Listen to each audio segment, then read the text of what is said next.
Anytime, nahlas a paráda. Naši drazí čeští a slovenští krajané, už jsme pro vás hráli v Americe, v Londýně, v Rumunsku a já nevím kde všude ještě, ale teď jsme tady, v Abu Dhabi.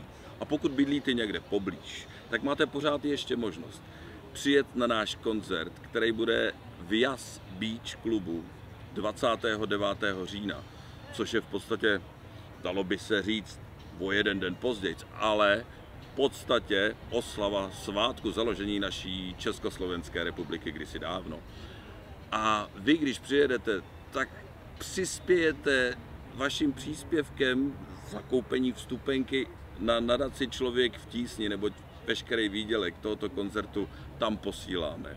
A kromě toho si myslím, že to bude krásný mejdan. Já jsem tam byl, 2 dny jsem studoval to místo a opravdu jsem přípravu nepodcenil. Bude to hezký a těšíme se na vás. Jsem Jirka Macháček ze skupiny MiG 21.